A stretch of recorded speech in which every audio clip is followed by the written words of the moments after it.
ನನ್ನ ಪ್ರೀತಿಯ ಅಣ್ಣ ತಮ್ಮಂದಿರೇ, ಅಕ್ಕ ತಂಗಿಯರೇ, ತಮ್ಮೆಲ್ಲರಿಗೂ ನನ್ನ ಜೈ ಭೀಮ್ ವಂದನೆಗಳು. ಮೊದಲಿಗೆ ಬಾಬಾ ಸಾಹೇಬ್ ಅಂಬೇಡ್ಕರ್ರ 135ನೇ ಜಯಂತಿಗೆ ತಮ್ಮೆಲ್ಲರಿಗೂ ನನ್ನ ಶುಭಾಶಯಗಳು. ಎರಡನೆಯದಾಗಿ ಭೀಮ್ ಮಾರ್ಗ ಚಾನೆಲ್ಗೆ ತಾವೆಲ್ಲರೂ ಚಂದಾದಾರರಾಗಬೇಕಂತ ಮತ್ತೊಮ್ಮೆ ನಾನು ವಿನಂತಿ ಮಾಡ್ಕೋತಾ ಇದ್ದೀನಿ. ಬಂಧುಗಳೇ, ಭಾರತದ ರಾಜಕಾರಣದಲ್ಲಿ ಒಂದು ವಿಚಿತ್ರವನ್ನು ನೀವು ಗಮನಿಸಿರಬಹುದು. ಮಹಾತ್ಮ ಗಾಂಧಿಯಿಂದ ಹಿಡ್ಕೊಂಡು ಇವತ್ತಿನ ತನಕ ಎಲ್ಲ ರಾಜಕಾರಣಿಗಳು ಖಾದಿ ಬಟ್ಟೆನೇ ಹಾಕ್ತಿದ್ದಾರೆ, as if it is their uniform. ಆದರೆ ಒಬ್ಬ ವ್ಯಕ್ತಿ ಮಾತ್ರ ಅದಕ್ಕೆ ವಿರುದ್ಧವಾಗಿ ಬ್ರಿಟಿಷ್ ಸ್ಟೈಲಲ್ಲಿ ಫುಲ್ ಸೂಟ್ ಧರಿಸಿ ಇದ್ದಾರೆ. ಅವ್ರು ಯಾರಂತ ಗೊತ್ತು? ಬಾಬಾ ಸಾಹೇಬ್ ಅಂಬೇಡ್ಕರ್.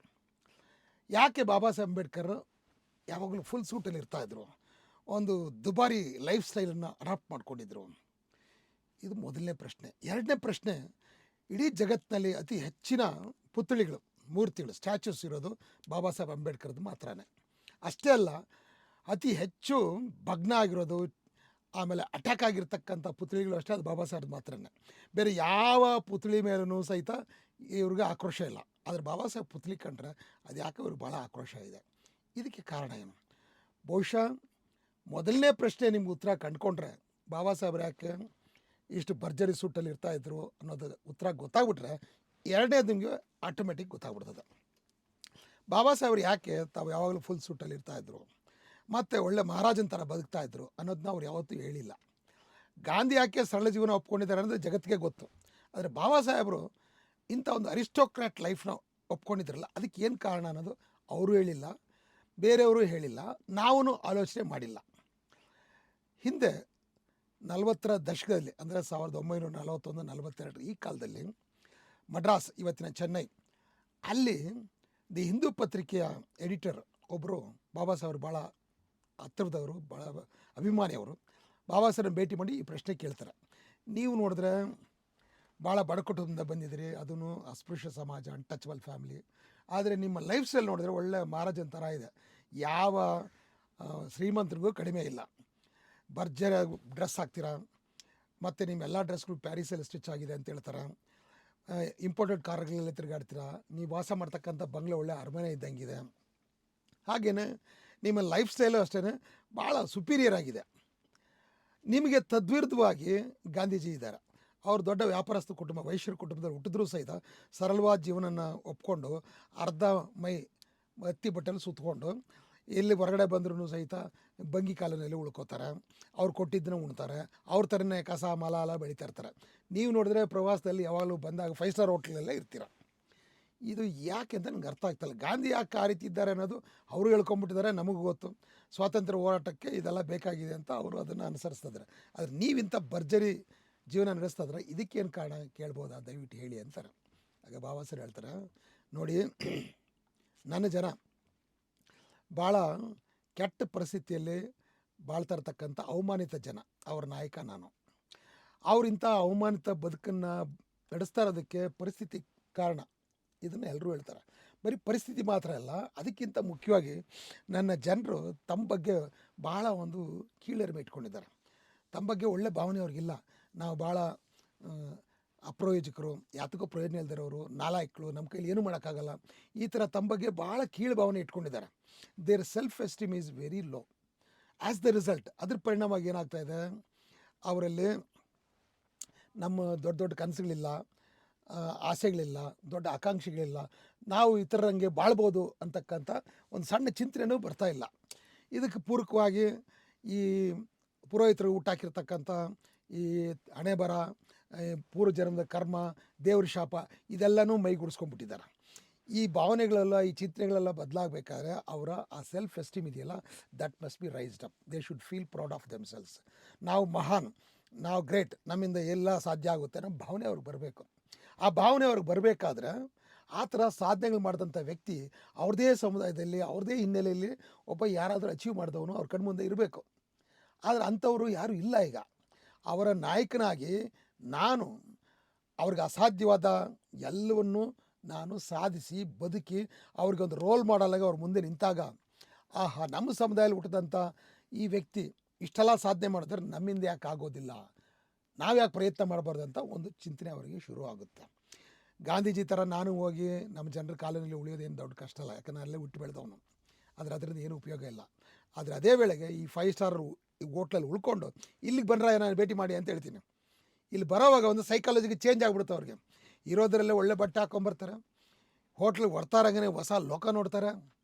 ಅವ್ರ ಮಾತು, ಅವರ ನಡೆ ಎಲ್ಲನೂ ಬದಲಾವಣೆ ಆಗುತ್ತೆ, ಅವ್ರ ವರ್ತನೆ ಬದಲಾಗುತ್ತೆ. ಎಲ್ಲದಕ್ಕಿಂತ ಮುಖ್ಯವಾಗಿ ನಮ್ಮ ನಾಯಕನ ಥರ ನಾವು ಯಾಕೆ ಇಂಥ ಒಂದು ಭರ್ಜರಿ ಹೋಟ್ಲಲ್ಲಿ ಉಳಿಯೋದಕ್ಕೆ ಸಾಧ್ಯ ಇಲ್ಲ ಅಂತಕ್ಕಂಥ ಒಂದು ಚಿಂತನೆ ಪ್ರಾರಂಭ ಆಗುತ್ತೆ. This is called thought of possibility and this is the beginning of all changes. ಆದರೆ ನನಗೆ ವಿರುದ್ಧವಾಗಿ ಗಾಂಧೀಜಿ ಏನು ಮಾಡ್ತಾ ಇದ್ದಾರೆ, ನಮ್ಮ ಜನ ಇದ್ದೀರಲ್ಲ ಎಲ್ಲಿದ್ದಾರೋ ಅಲ್ಲೇ ಹೋಗ್ತಾರೆ, ಅಲ್ಲಿ ಕೊಟ್ಟಿದ್ದನ್ನ ಅಲ್ಲಿ ಏನು ಸಿಗುತ್ತೋ ಅಲ್ಲಿ ತಿಂತಾರೆ, ಅವ್ರು ಕೊಟ್ಟಿದ್ದು ತಿಂತಾರೆ, ಅಲ್ಲೇ ಬದುಕೋತಾರೆ, ಮತ್ತು ಅವ್ರ ಥರನೇ ಕಸ ಎಲ್ಲ ಬೆಳೀತಾರೆ. ಇದರಿಂದ ನಮ್ಮ ಜನರ ಮೇಲೆ ಆಗೋ ಪರಿಣಾಮ ಏನು ಗೊತ್ತಾ? ಇಂಥ ಮಹಾತ್ಮ, ದೊಡ್ಡ ಕುಲದಲ್ಲಿ ಹುಟ್ಟಿದಂಥ ಈ ಮಹಾತ್ಮನೇ ಬಂದು ನಮ್ಮ ಥರನೇ ಕಸ ಏಲೆಲ್ಲ ಎತ್ತಿ ಇದು ಪವಿತ್ರವಾದ ಕೆಲಸ ಅಂತ ತಿಳಿಬೇಕಾದ್ರೆ, ಅದಕ್ಕಂತಲೇ ಹುಟ್ಟಿರೋರು ನಾವು, ನಮ್ಮ ಜಾತಿಗಂತಲೇ ಮೀಸಲಾದ ಈ ಕೆಲಸನ ನಾವು ಮಾಡೋದು ತಪ್ಪೇನು ಅಂತೇಳಿ ಸಮಜಾಯಿಷಿ ಹೇಳ್ಕೊಂಡು ತಾವು ಮಾಡ್ತಾರೆ, ತಮ್ಮ ಮಕ್ಳಿಗೂ ಮಾಡೋದಕ್ಕೆ ಹಚ್ತಾರೆ, ಸಂತೋಷವಾಗಿ ಮಾಡ್ತಾರೆ. ನನ್ನ ಜನ ಇಲ್ಲಿ ತನಕ ಈ ಥರ ಸಂತೋಷವಾಗಿ ತಾವೇ ಇಷ್ಟಪಟ್ಟು ಈ ಕೆಲಸಗಳು ಮಾಡ್ತಾ ಇರ್ತಾರೋ ಅಲ್ಲಿ ತನಕ ಗಾಂಧಿಯ ಕುಲಬಾಂಧವರು ಭಾಳ ಆರಾಮಾಗಿ ಸುರಕ್ಷಿತವಾಗಿ ಐಷಾರಾಮಿ ಜೀವನ ನಡೆಸ್ತಾ ಮೇಲೆ ಕೂತಿರ್ತಾರೆ. ಎಲ್ಲಿ ತನಕ ನಮ್ಮ ಜನರಲ್ಲಿ ದೊಡ್ಡ ದೊಡ್ಡ ಕನಸುಗಳು ಬರಲ್ವೋ, ನಾವು ಉತ್ತಮ ಜೀವನ ನಡೆಸಬೇಕು, ಮುಂದುವರಿಬೇಕು ಅಂತ ಒಂದು ಭಾವನೆ ಬರಲ್ಲ, ಅಲ್ಲಿ ತನಕ ಈ ವ್ಯವಸ್ಥೆ ಬದಲಾವಣೆ ಆಗೋದಿಲ್ಲ. ಯಾವಾಗ ನಮ್ಮಲ್ಲಿ ಕನಸು, ದೊಡ್ಡ ದೊಡ್ಡ ಕನಸು ಪ್ರಾರಂಭ ಆಗುತ್ತೋ ಆವತ್ತು ಈ ಸಿಸ್ಟಮ್ ಅಲ್ಲಾಡೋಕ್ಕೆ ಚಾಲು ಆಗುತ್ತೆ. ಈ ಸಿಸ್ಟಮ್ ಹೀಗೇ ಇರಬೇಕು, ಈ ವ್ಯವಸ್ಥೆ ಹೀಗೇ ಇರಬೇಕು, ಬದಲಾವಣೆ ಆಗಬಾರ್ದು ಅಂತ ಆಲೋಚನೆ ಗಾಂಧಿದು. ಅವರು ಬದಲಾವಣೆಯ ವಿರೋಧಿ, ಯಥಾಸ್ಥಿತಿವಾದಿ. ನಮ್ಮ ಜನರನ್ನು ನೋಡಿ ಹೀಯಾಳಿಸೋರು, ಅವಮಾನಿಸೋರು, ಬೈಯೋರು ಅವರು ಅಷ್ಟು ಡೇಂಜರ್ ಅಲ್ಲ, ಅವ್ರು ನಮ್ಮ ಪ್ರಾಮಾಣಿಕ ಶತ್ರುಗಳು. ಆದರೆ ಗಾಂಧೀಜಿ ನಮ್ಮ ಅಪ್ರಾಮಾಣಿಕ ಮಿತ್ರ. ಕರುಣೆ ತೋರಿಸಿ ಮರುಗಿ ನಮ್ಮ ಜನರು ನೋಡಿ ನಮ್ಮ ಥರನೇ ಬದುಕಬೇಕಂದು ಬಂದು ನಮ್ಮೊಟ್ಟಿಗೆ ಇದ್ದು ನಮ್ಮನ್ನು ಅಲ್ಲೇ ಇರಿಸ್ತಾರಲ್ಲ, ಇವರಂಥ ಕ್ರಿಮಿನಲ್ ಇನ್ಯಾರೂ ಇಲ್ಲ. ಈ ಕಪಟಿಗಳ ವಿರುದ್ಧ ನನಗೆ ಭಾಳ ಆಕ್ರೋಶ ಆಗಿದೆ. You must understand this. Criminal politics against the innocent people ಅಂತ ಹೇಳಿದ್ರಂತ. ಇದು ನಮ್ಗೆ ಅರ್ಥ ಆಯ್ತು ಅಂತ ಹೇಳಿದ್ರೆ ಬಹುಶಃ ಗಾಂಧೀಜಿ ಮತ್ತು ಕಾಂಗ್ರೆಸ್ನವ್ರು ಮಾಡಿದ ಸ್ವಾತಂತ್ರ್ಯ ಹೋರಾಟದ ಅರ್ಥ ನಮ್ಗೆ ಅರ್ಥ ಆಗುತ್ತೆ. ಬಾಬಾ ಸಾಹೇಬ್ ಇದನ್ನು ಅರ್ಥ ಮಾಡಿಕೊಂಡು ಅದಕ್ಕಾಗಿಯೇ ಬಾಬಾ ಸಾಹೇಬ್ ಅಂಬೇಡ್ಕರ್ ತಮ್ಮ ಜನರಿಗೆ ದೊಡ್ಡ ಕನಸುಗಳು ಇಟ್ಕೊಳ್ಳಿ, petty ambition is A crime ಅಂತ ಹೇಳಿದ್ರು. ಸಣ್ಣ ಸಣ್ಣ ಕನಸು ಇಟ್ಕೋತಾರಲ್ಲ ದೊಡ್ಡ ಅಪರಾಧ ಅಂತ ಹೇಳಿದ್ರು. ಮತ್ತು ನೀವು ಸಾಧನೆ ಮಾಡೋಕ್ಕೆ ಸಾಧ್ಯ, ಎಲ್ಲಿ ಬೇಕಾರೋ ಓದಿ, ಇವರು ಮಹಾನ್, ಇವರು ಗ್ರೇಟ್ ಅನ್ನೋದಕ್ಕೆ ಅವ್ರು ಯಾವತ್ತೂ ಗ್ರೇಟ್ ಪರ್ಸನ್ ಆಗಿ ನಮ್ಮ ಕಣ್ಣು ಮುಂದೆ ನಿಂತ್ಕೊಂಡ್ರು. ಬಾಬಾ ಸಾಹೇಬ್ ಅಂಬೇಡ್ಕರ್ ಸೂಟು ನಮ್ಮ ಜನರ ರಕ್ಷಣೆ ಮಾಡ್ತು. ಗಾಂಧೀಜಿನ ನಂಬ್ಕೊಂಡು ಇವರು ಮಹಾತ್ಮ ಅಂತ ಅವ್ರು ಹಿಂದೆ ಹೋದಂಥ ಎಷ್ಟೋ ಜನ ಮಣ್ಣು ಮುಗ್ತಾ ಇದ್ದಾರೆ ನೋಡಿ. ಇವತ್ತು ಸ್ವಾತಂತ್ರ್ಯ ಬಂದ ನಮಗೆ 79 ವರ್ಷ ಆಗ್ತಾಯಿದೆ. ಇವತ್ತು ಬ್ರಿಟಿಷರು ಆರಂಭಿಸಿದಂಥ ಅವರ ಕೈಗಾರಿಕೆಗಳು, ಯಂತ್ರಗಳು, ಅವ್ರ ಕಾರ್ಖಾನೆಗಳು ಅದೆಲ್ಲ ಯಾರ ಕೈಯಲ್ಲಿದೆ? ಇದೇ ಗಾಂಧೀಜಿಯವರ ಕುಲಬಾಂಧವ್ರ ಕೈಯಲ್ಲಿದೆ. ಆದರೆ ಗಾಂಧೀಜಿನ ಭಾಳ ಪ್ರಾಮಾಣಿಕವಾಗಿ ಅನುಸರಿಸಿದಂಥ ನಮ್ಮವ್ರ ಕಥೆ ಏನಾಗಿದೆ ಅಂದರೆ, ಅವ್ರು ಎಲ್ಲಿದ್ದರೋ ಅಲ್ಲೇ ಇದ್ದಾರೆ. ಗಾಂಧಿ ಅವ್ರನ್ನ ಎಲ್ಲಿರ್ಬೇಕಂತ ಆಸೆ ಪಟ್ಟರೋ ಅವರು ಅಲ್ಲೇ ಇದ್ದಾರೆ. ಬಾಬಾ ಸಾಹೇಬ್ರನ್ನ ನಿಷ್ಠೆಯಿಂದ ಅನುಸರಿಸ್ತಾರಲ್ಲ, ಮುಟ್ಟಲ್ಲ ಸಾಧ್ಯರು, ಅವರೆಲ್ಲಿದ್ದಾರೆ ಈಗ? ಅವರು ಪಾರ್ಲಿಮೆಂಟು, ವಿಧಾನಸೌಧ ಭಾಳ ಸಣ್ಣದವ್ರಿಗೆ, ಅದನ್ನು ಮೀರಿ ಹೋಗ್ಬಿಟ್ಟಿದ್ದಾರೆ. ಜಗತ್ತಿನಲ್ಲಿ ಯಾವುದೆಲ್ಲ ಮನುಷ್ಯ ಮುಟ್ಟಬಹುದಾದಂಥ ಕ್ಷೇತ್ರಗಳಿದೆಯೋ ಎಲ್ಲ ಕ್ಷೇತ್ರದಲ್ಲಿ ಎಲ್ಲರಿಗೂ ಪೈಪೋಟಿ ಕೊಡ್ತಕ್ಕಂಥ ಸಮರ್ಥರಾಗಿ ಬೆಳೆದಿದ್ದಾರೆ, ಭಾಳ ದೊಡ್ಡ ಸಮರ್ಥರಾಗಿ ಬೆಳೆದಿದ್ದಾರೆ. ಯಾವ ಜನರನ್ನ ಸ್ವಇಚ್ಛೆಯಿಂದ ಕಸ ಕಡ್ಡಿ ಎತ್ತೋದಕ್ಕೆ ಗಾಂಧೀಜಿ ಕಪಟ ನಾಟಕ ಆಡಿದ್ರು, ಅದೇ ಜನ ಇವತ್ತು ಜಗತ್ತಿನ ಎಲ್ಲ ಜನನ ಸವಾಲಾಗ್ತಕ್ಕಂಥ ಸ್ಥಾನಕ್ಕೆ ಹೋಗ್ತಾ ಇದ್ದಾರೆ. ಇದು ಹೆಂಗೆ ಸಾಧ್ಯ ಆಯಿತು? ಬಾಬಾ ಸಾಹೇಬ್ ಮಾಡಿದಂಥ ಆ ಮೋಡಿ ಯಾವುದು? ಅವ್ರು ಬಳಸಿದಂಥ ಮಂತ್ರ ಯಾವುದು? ಅವ್ರದ್ದೇ ಮಾತುಗಳನ್ನ ಇತ್ತೀಚೆಗೆ ಅವರ ರೈಟಿಂಗ್ಸ್ ಆ್ಯಂಡ್ ವಾಲ್ಯೂಮ್ಸ್ 17 ವಾಲ್ಯೂಮ್ ಮೊದಲನೇ ಭಾಗದಲ್ಲಿ 4ನೇ ಪುಟದಲ್ಲಿ ಬಾಬಾ ಸಾಹೇಬ್ ಅಂಬೇಡ್ಕರ್ ಹೇಳಿರ್ತಕ್ಕಂಥ ಮಾತುಗಳು. No lasting progress can be achieved unless we put our self through a 3-folded purification process. ನಾವೇನೋ ದೀರ್ಘಾವಧಿ ಪ್ರಗತಿಯನ್ನು ಸಾಧಿಸಬೇಕಾದ್ರೆ 3 ರೀತಿಯ ಶುದ್ಧೀಕರಣ ಕ್ರಿಯೆಗೆ ನಮ್ಮನ್ನು ನಾವು ಒಳಗೊಳ್ಬೇಕು. ಆ ಶುದ್ಧೀಕರಣ ಕ್ರಿಯೆಯಲ್ಲಿ ನಾವು ಒಳಗೊಳ್ಬೇಕು. ಯಾವುದದು? Number 1, we must improve our general tone of demeanour. ನಾವು ನಮ್ಮ ವರ್ತನೆ, ನಮ್ಮ ಉಡುಪು, ನಮ್ಮ ಹಾವಭಾವ, ಅಭ್ಯಾಸಗಳು ಇವೆಲ್ಲವೂ ಸಹಿತ ನಾವು ಉತ್ತಮಪಡಿಸ್ಕೋಬೇಕು. Number 1. Number 2, we must retone our pronunciations. ನಮ್ಮ ಉಚ್ಚಾರಣೆ ಏನಿದೆಯಲ್ಲ, ಈ ಸ್ವರ ಉಚ್ಚಾರಣೆ, ಅದನ್ನು ಮರುಸೃಷ್ಟಿ ಮಾಡ್ಕೋಬೇಕು. 3ನೇದು, we must revitalise our thoughts. ನಮ್ಮ ಆಲೋಚನೆಗಳು, ಚಿಂತನೆಗಳು ಬಲಹೀನವಾಗಿದೆ, ಅವುಗಳನ್ನ ಬಲಶಾಲಿಗಳಾಗಿ ಮಾಡ್ಕೋಬೇಕು. ನಮ್ಮ ಭಾಷೆ ಹೇಗಿರ್ಬೇಕಂತ ಹೇಳಿದ್ರೆ, ನಮ್ಮ ಬಗ್ಗೆ ನಾವು ಮಹಾನ್ ಅನ್ನೋ ಫೀಲಿಂಗ್ ತರಬೇಕು. ಜಗತ್ತು ನಮ್ಮ ಬಗ್ಗೆ ಏನು ಹೇಳ್ತಾರೆ ಅನ್ನೋದು ಮುಖ್ಯ ಅಲ್ಲ, ನಮ್ಮ ಬಗ್ಗೆ ನಾವೇನು ಹೇಳ್ತೀವಲ್ಲ ಅದು ಭಾಳ ಮುಖ್ಯ. ಜಗತ್ತು ನಿಮ್ಮನ್ನ ನಾಲಾಯಕ ಅಂತ ಹೇಳ್ಕೊಂಡು ಹೋಗಲಿ, ಆದರೆ ನಾವು ನಾನು ನಾಲಾಯಕ ಅಂತ ತಿಳಿಬಾರ್ದು. ಎಲ್ಲಿ ತನಕ ನಾವು ನಾಲಾಯಕ ಅಲ್ಲ, ನಾನು ಮಹಾನ್, ಐ ಕ್ಯಾನ್ ಡೂ ಎನಿಥಿಂಗ್ ಅನ್ನೋ ಫೀಲಿಂಗ್ ಇರುತ್ತೋ ಅಲ್ಲಿ ತನಕ we can keep moving ourselves. ಮತ್ತು ಆ ಭಾವನೆಗೆ ತಕ್ಕಂತೆ ನಮ್ಮ ಡ್ರೆಸ್ಸು ಇರುತ್ತೆ. ಯಾಕಂದರೆ ನಾವು ನಮ್ಮನ್ನು ಪ್ರೀತಿಸೋಕ್ಕೆ ಶುರು ಮಾಡ್ತೀವಿ. ನಾವು ನಮ್ಮನ್ನು ಪ್ರೀತಿಸೋವಾಗ ನಾವು ನಮ್ಮ ಬಗ್ಗೆ ಗೌರವ ಬೆಳೆಸ್ಕೋತೀವಿ, ಹಾಗೆಯೇ ಆಕರ್ಷಕವಾಗಿ ಬಟ್ಟೆ ಹಾಕ್ತೀವಿ, ಹಾಗೆಯೇ ನಮ್ಮ ಘನತೆಗೆ ತಕ್ಕಂತೆ ಮಾತಾಡೋದನ್ನು ಕಲಿತೀವಿ. ಆ ಮಾತಿಗೆ ತಕ್ಕಂತೆ ನಮ್ಮ ಆಲೋಚನೆಗಳು ಬದಲಾಗುತ್ತೆ, ಆಲೋಚನೆ ಬದಲಾದರೆ ಕ್ರಿಯೆ ಬದಲಾಗುತ್ತೆ, ಕ್ರಿಯೆ ಬದಲಾದರೆ ನಮ್ಮ ಅಭ್ಯಾಸಗಳು ಬದಲಾವಣೆ ಆಗುತ್ತೆ. ಕ್ರಮೇಣ ಅದೇ ನಮ್ಮ ವ್ಯಕ್ತಿತ್ವ ಆಗುತ್ತೆ. ಅಂಥ ಬಲಶಾಲಿ ಭಾಳ ಪವರ್ಫುಲ್ ವ್ಯಕ್ತಿತ್ವ ನಾವು ಇಟ್ಕೊಳ್ಳೋದ್ರ ಮೂಲಕ ನಮ್ಮ ಪರಿಸರನೂ ಬದಲಾವಣೆ ಆಗುತ್ತೆ. ನಾವು ಬದಲಾಗ್ತೀವಿ, ನಂತರ ನಮ್ಮ ಜಗತ್ತು ಬದಲಾಗುತ್ತೆ. ಇದೇ ಬಾಬಾ ಸಾಹೇಬರು ಅಂಬೇಡ್ಕರ್ ಅವರು ಕೊಟ್ಟಿರ್ತಕ್ಕಂಥ ಮೆಸೇಜ್. ಇದನ್ನು ಭಾಳ ಸಂಕ್ಷಿಪ್ತವಾಗಿ ಹಿರಿಯ ಅಂಬೇಡ್ಕರ್ವಾದಿಗಳು ಏನು ಹೇಳ್ತಾರೆ ಅಂದರೆ, dress fresh, address and rise ಅಂತ ಹೇಳ್ತಾರೆ. ನಿಮ್ಮ ಉಡುಪು ಉತ್ತಮವಾಗಿರಬೇಕು, ಆಕರ್ಷಕವಾಗಿರಬೇಕು. ನಂತರ ಫ್ರೆಶ್, ನೀವು ಪರಿಶುಭ್ರರಾಗಿರಬೇಕು, ಸ್ವಚ್ಛತೆಗೆ ಆದ್ಯತೆ ಕೊಡಬೇಕು. ಮೂರನೇದು ಅಡ್ರೆಸ್, ನಿಮ್ಮ ಮಾತು. I am great, I am intelligent, I am powerful, I am brainy, I am handsome, I am beautiful. ಇದು ಪದೇ ಪದೇ ನೀವು ಹೇಳ್ಕೊಳ್ತಾ ಹೋಗ್ರಿ. ಹೇಳ್ತಾ ನೀವು ಅದೇ ಆಗ್ಬಿಡ್ತೀರಾ. ಇದನ್ನೇ ಆಟೋ ಸಜೆಷನ್ ಅಂತ ಹೇಳ್ತಾರೆ ನೆಪೋಲಿಯನ್ ಹಿಲ್ಸ್. ಇದನ್ನೇ ಬಾಬಾ ಸಾಹೇಬ್ ಅಂಬೇಡ್ಕರ್ ಆ ದಿನಗಳಲ್ಲಿ ಹೇಳಿದ್ದು. ಕೆಲವರು ಹೇಳ್ತಾರೆ, ಸರ್ ಹಂಗೆ ಹೇಳ್ಕೊಂಬಿಟ್ರೆ ಆಗ್ಬಿಡ್ತೀವ, ನಾವು ಇಂಟೆಲಿಜೆಂಟ್, ಐ ಆಮ್ ರಿಚ್ ಅಂದ ತಕ್ಷಣ ರಿಚ್ ಆಗಿಬಿಡ್ತೀವ. ನಮ್ಮ ಪರಿಸ್ಥಿತಿ ಬದಲಾದರೆ ಆಟೋಮೆಟಿಕ್ಕಾಗಿ ನಮ್ಮ ಭಾಷೆ ಹಾವ ಎಲ್ಲ ಬದಲಾಗುತ್ತೆ ಅಂತ ಹೇಳ್ತಾರೆ. ಪರಿಸ್ಥಿತಿ ಬದಲಾಗಬೇಕು, ನಿಜ. ನಿಮ್ಮ ಪರಿಸ್ಥಿತಿನ ಬದಲಾಯಿಸೋರು ಯಾರು? ನಿಮ್ಮ ಪರವಾಗಿ ಅನುಕೂಲಸ್ಥರು ಬಂದು ನಿಮ್ಮ ಪರಿಸ್ಥಿತಿ ಬದಲಾವಣೆ ಮಾಡ್ಕೊಂಡು ನೀವು ಹುಚ್ಚಿಡ್ದಿದ್ಯಾ. ಯಾರು ಬಲಿಪಶುಗಳಾಗಿದ್ದಾರಲ್ಲ ಅವರೇ ಅದನ್ನು ಬದಲಾವಣೆ ಮಾಡೋಕ್ಕೆ ಸಾಧ್ಯ. ಜಗತ್ತಿನಲ್ಲಿ ಎಲ್ಲ ಕಡೆ ನಡೆದಿರೋದು ಇದೆ. ಹಾಗಾದ್ರೆ ಹೆಂಗೆ ಅವ್ರು ಬಲಿಪಶುಗಳು ಹೆಂಗೆ ಬದಲಾವಣೆ ಮಾಡ್ತಾರೆ? ಕೊಳಗೇರಿ ತಕ್ಷಣ ಬದಲಾವಣೆ ಆಗೋದಿಲ್ಲ, ಆದರೆ ನಮ್ಮ ಕೊಳೆತನ ನಾವು ಬದಲಾವಣೆ ಮಾಡ್ಕೋಬೋದಲ್ಲ, ನಾವು ಶುದ್ಧ ಆಗ್ಬೋದಲ್ಲ. ಮತ್ತು ನಾವು ಶುದ್ಧ ಆಗಿ ನಮ್ಮ ಮನಸ್ಥಿತಿನ ಬದಲಾಯಿಸ್ಕೊಂಡ್ರೆ ಪರಿಸ್ಥಿತಿ ಇಂದಲ್ಲ ನಾಳೆ ಭಾಳ ಬೇಗ ಆಗೇ ಆಗುತ್ತೆ. ಎಲ್ಲ ಬದಲಾವಣೆ ಹೀಗೆ ಆಗಿರೋದು. ನಿಮ್ಮೊಂದು ಸಣ್ಣ ಉದಾಹರಣೆ ಕೊಡ್ತೀನಿ. ನಾವು ಭಾಳ ಬಡವರಿದ್ದೀವಿ, ಆದರೂ ಯುಗಾದಿ ಬಂದ ತಕ್ಷಣ ಎಣ್ಣೆ ಸ್ನಾನ ಮಾಡ್ತೀವಿ, ಒಳ್ಳೊಳ್ಳೆ ಬಟ್ಟೆ ಹಾಕ್ತೀವಿ, ಇಡೀ ದಿನ ಸಂಭ್ರಮದಿಂದ ಖುಷಿಯಾಗಿರ್ತೀವಿ, ಎಲ್ಲರ ಜೊತೆ ನಗ್ನಗ್ತಾ ಹಾಡ್ತಾ ಕುಣಿತಾ ಇರ್ತೀವಿ. ಇದೇ ರೀತಿ ರಂಜಾನಲ್ಲಿ ಮುಸಲ್ಮಾನರು ಮಾಡ್ತಾರೆ, ಕ್ರಿಸ್ಮಸ್ ದಿನ ಕ್ರಿಶ್ಚಿಯನ್ಸ್ ಮಾಡ್ತಾರೆ, ಸಿಖ್ರು ಹೋಲಿ ಮೊಹಲ್ಲಾ ಅಂತೇಳಿ 3 ದಿನ ಮಾಡ್ತಾರೆ. ಆ ದಿನಗಳಲ್ಲೆಲ್ಲ ನಡೆಯೋದೇನೆಂದರೆ, ನಂಬರ್ 1 ಶುಭ್ರವಾಗಿ ಫಸ್ಟ್ ಕ್ಲಾಸಾಗಿ ಸ್ನಾನ ಮಾಡಿ ಒಳ್ಳೆ ಬಟ್ಟೆ, ಹೊಸ ಬಟ್ಟೆನೇ ಹಾಕ್ತಾರೆ. ಆ ಹೊಸ ಬಟ್ಟೆ ಹಾಕಿ ಸ್ನಾನ ಮಾಡಿ ಸಂಭ್ರಮದ ಇರೋವಾಗ ನಮಗೇನು ಅನಿಸುತ್ತೆ? ಭಾಳ ಉತ್ಸಾಹ ಇರುತ್ತೆ, ಖುಷಿ ಇರುತ್ತೆ. ಈ ಉತ್ಸಾಹ ಮತ್ತು ಖುಷಿ ಇದೆಯಲ್ಲ, ಅದೇನೇ ಮಂತ್ರ. That is the key of progress. ಹಾಗಾದರೆ ಹಬ್ಬದಲ್ಲಿರೋ ಥರನೇ ಪ್ರತಿದಿನ ಇರ್ಬೋದಲ್ಲ ಉತ್ಸಾಹದಿಂದ, ಆದರೆ ದಿನ ಹಬ್ಬ ಬರೋದಿಲ್ವಲ್ಲ. ಅಯ್ಯೋ, ಹಬ್ಬ ಅನ್ನೋದು ನೆಪ ಮಾತ್ರ ಅಷ್ಟೇ, ಅದಲ್ಲ. ಅದರಿಂದ ಹಬ್ಬ ಇರೋದ್ರಿಂದ ಯಾರೂ ಖುಷಿಯಾಗಿರಲ್ಲ. ಬೇಕಾದ್ರೆ ಹಬ್ಬದ ದಿನ ನೀವು ಸ್ನಾನ ಮಾಡಿದ್ರೆ ಕೊಳಕಾಗಿ ಗಡ್ಡ ಬಿಟ್ಕೊಂಡು ಮೀಸೆ ಬಿಟ್ಕೊಂಡು ಸ್ನಾನ ಮಾಡಿದ್ರೆ ಹಳೆ ಬಟ್ಟೆ ಹಾಕ್ಕೊಂಡ್ರೆ ನೀವು ಖುಷಿ ಇರ್ತೀರ ನೋಡ್ರಿ? ಸಾಧ್ಯ ಇಲ್ಲ. ಹಬ್ಬ ಅನ್ನೋದು ನೆಪ ಅಷ್ಟೇ. ಆ ನೆಪದಲ್ಲಿ ನೀವು ಒಳ್ಳೊಳ್ಳೆ ಬಟ್ಟೆ ಹಾಕ್ತೀರಾ, ಸ್ನಾನ ಮಾಡ್ತೀರಾ, ಶುಭ್ರವಾಗಿರ್ತೀರ, ನಗ್ನಗ್ತಾ ಮಾತಾಡ್ತೀರಿ ಎಲ್ಲರ ಜೊತೆನೂ. ಇದನ್ನು ನೀವು ಹಬ್ಬ ಇಲ್ಲದಿದ್ರೂ ಸಹಿತ ಈ ಅಭ್ಯಾಸವನ್ನು ದಿನಾ ನೀವು ಮಾಡ್ತಾ ಹೋದರೆ ಒಂದು fine day it becomes your personality. ಅದೇ ನಿಮ್ಮ ವ್ಯಕ್ತಿತ್ವ ಆಗುತ್ತೆ. ಇದನ್ನೇ ಬಾಬಾ ಸಾಹೇಬ್ ಅಂಬೇಡ್ಕರ್ ಮಾಡಿದ್ದು.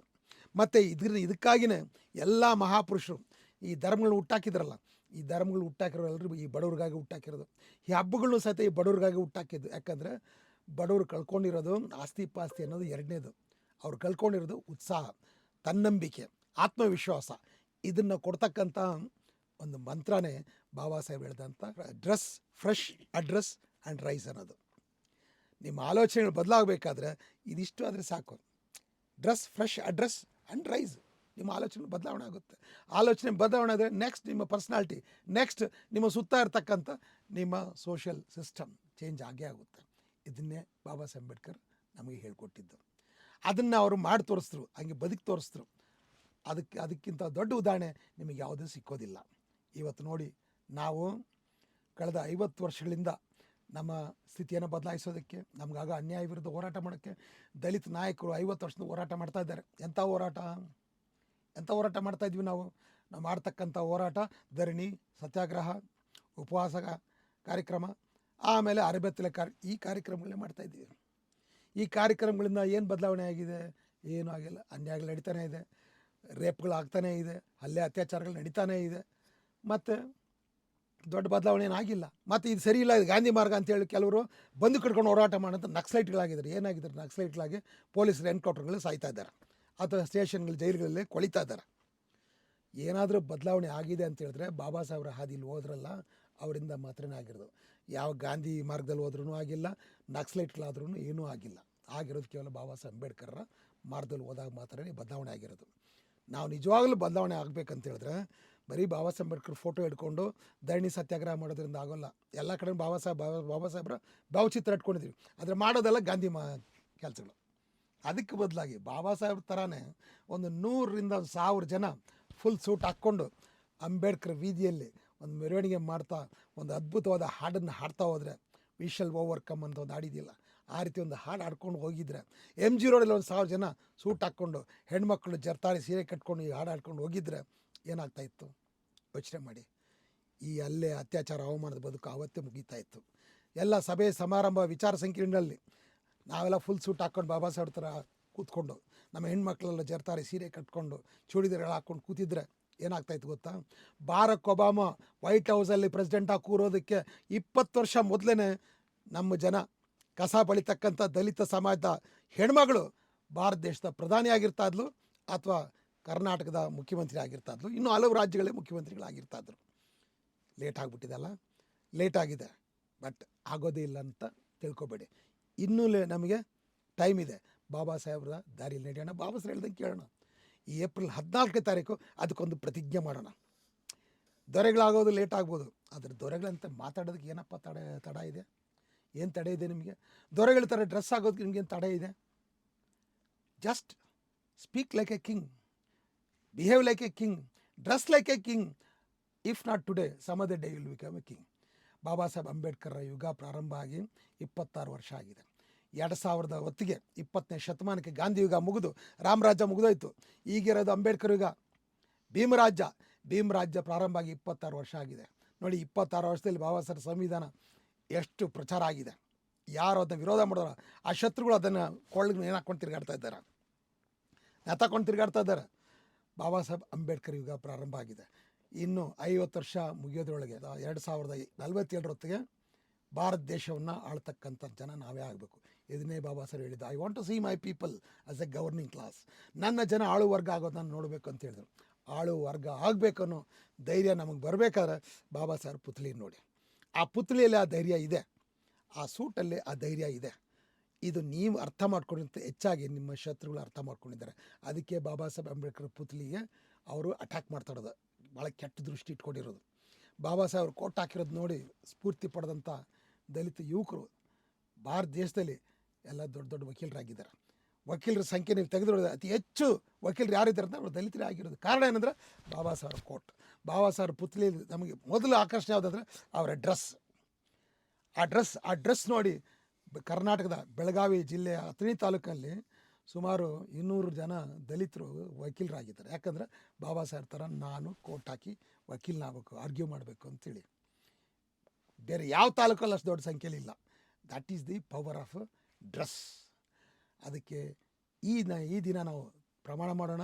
ಲೆಟ್ ಅಸ್ ಫಾಲೋ ದಿಸ್ ಮಂತ್ರ, dress fresh, address and then rise like Baba Saheb Ambedkar and be ready to rule the India ಪ್ರಬುದ್ಧ ಭಾರತ್.